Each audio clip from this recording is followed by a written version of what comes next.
Salam semua, kita bertemu lagi dalam reaction drama Berseri Keluarga Itu episod ke-9. So, jom kita tonton.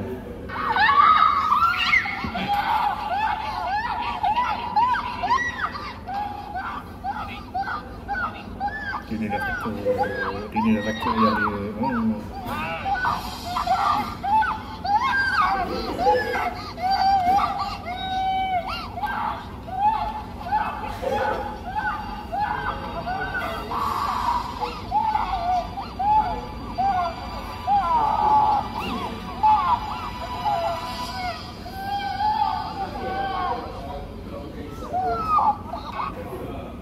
Kalau Dini pun dah tangankan Iman, ayah dia tu memang, maksudnya memang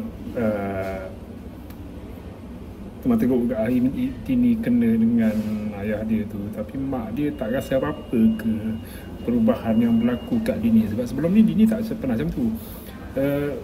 Itulah mak dia tak nampak apa yang pernah berlaku dekat Mia, perubahan Mia sampai Mia lari, dia tak nampak apa-apa salah pada dia masih lagi naif tentang suami dia.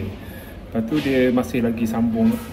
Kita tahu Cempaka ni dia nak berubah, maksudnya dia nak memperbaiki diri dia. Dia cari ustazah. Sekarang ni dah ganti ustazah baru pula. Tapi dia tak nampak lagi punca apa yang berlaku dekat yang berlaku kat rumah dia tu, macam apa yang berlaku kat Dini, apa yang berlaku kat Mia.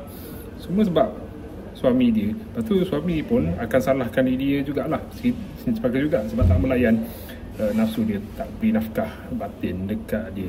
So macam dia banyak pusing-pusing dan setiap individu Cempaka tak nampak semua tu start dari dia. Lepas tu dia tak nampak anak dia tu sebab punca dia jadi macam tu sebab suami dia. Dia macam jalani hidup macam biasa, macam seolah-olah tak ada apa-apa yang berlaku dalam rumah dalam keluarga dia. Jadi komen penonton dia ramai kata mak dia buta ke, sakit hati, sakit mental. Ada orang tengok cerita ni sakit hati tengok Cempaka. Dia sampai macam tu sekali Dini reaksi dekat Iman pun dia tak nampak kenapa. Ada orang nak bagi tendangan tanpa bayang dekat Cempaka sebab dia jadi mak yang slow.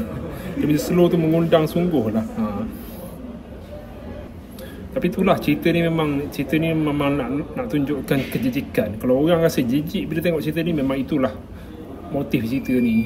Dia nak tunjuk benda tu semua. Kalau korang rasa macam tu, memang berjaya lah penulis skrip dia, pengarah dia Emma Fatimah dengan Pak Liyah je, tak salah saya. Bukan, tak tahu lah, tapi pengarah bukan Emma Fatimah. Jadi itulah sekarang ni kita kena tengok benda ni, kita kena hadap situasi ni sebelum Iman terkantoi. Iman memang sebelum Cempaka nampak macam mana suami dia sebenar dan nampak diri dia tu, kenapa suami dia jadi macam tu.